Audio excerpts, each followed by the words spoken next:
la nomination surprise de M. Joseph Koami Gloïkepo Gomado, membre et maire du Golfe Indolan, au sein du nouveau gouvernement togolais, dit de transition, fait couler beaucoup d'encre et de salive depuis plusieurs semaines. En effet, les premiers responsables du parti Orange, une formation politique influente au sein de l'opposition togolaise, n'avaient rien vu venir quand l'intéressé, aujourd'hui ministre, préparait son coup. En d'autres termes, M. Jean-Pierre Fabre et ses proches collaborateurs n'avaient vu que du feu et tombaient complètement dénus à la publication de la liste des membres du fameux gouvernement de Mme Toméga Dobé. Ce débauchage de M. Gomado d'une formation politique de l'opposition, des responsables du régime Gnassingbé pour en faire leur ministre, n'est pas innocent et trahit une fois encore cette insatiable soif du pouvoir pour laquelle Faure Gnassingbé et ses amis ne reculent devant aucune monstruosité.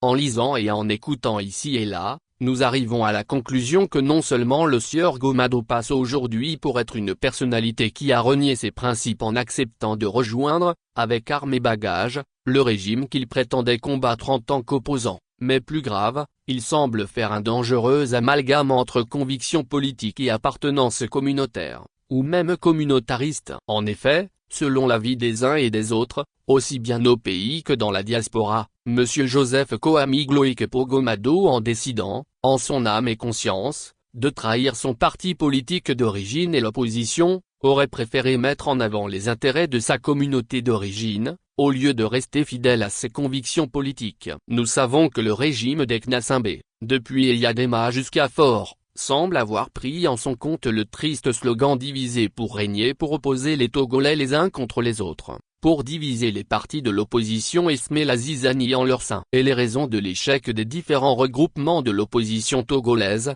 depuis les années '90 jusqu'à nos jours, sont certes imputables au comportement des opposants eux-mêmes, mais l'essentiel des coups bas, dont certains allèrent jusqu'au crime de sang, était l'œuvre des tenants du pouvoir Gnassingbé.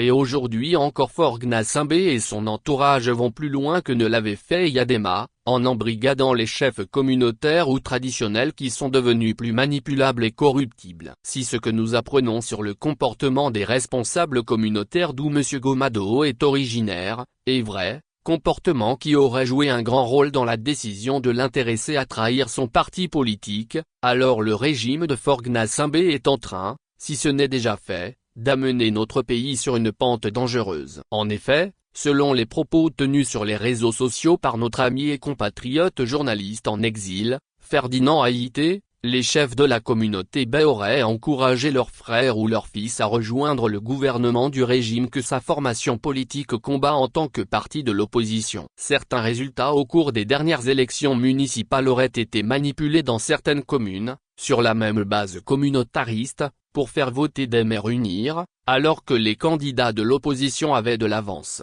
Un véritable cafouillage qui pose beaucoup de questions quant à l'intention réelle des responsables de la communauté Bay vis-à-vis du régime de dictature togolais. Cherche-t-il à nous ramener à quelques décennies en arrière, où la mode, pour se faire aimer par le dictateur, consistait à organiser des marches de soutien pour remercier le timonier pour avoir, par exemple, nommé une personnalité de la région à un poste de responsabilité? Tous les Togolais, du nord au sud, de l'est à l'ouest, sont convaincus du caractère inhumain du régime de notre pays, et la communauté Bay fut de tout temps, depuis le début de la lutte pour la démocratisation au Togo, la plus grande pourvoyeuse de manifestants et par conséquent l'une des communautés ayant payé le plus lourd tribut en termes de victimes. Qui peut oublier les massacres de la lagune de Bay en avril 1991? Un tel comportement ou une telle mentalité qui, malheureusement n'est pas forcément unique et exclusif à la communauté Bay, se retrouve presque de la même façon au sein des communautés à l'intérieur du pays. Les chefs de village,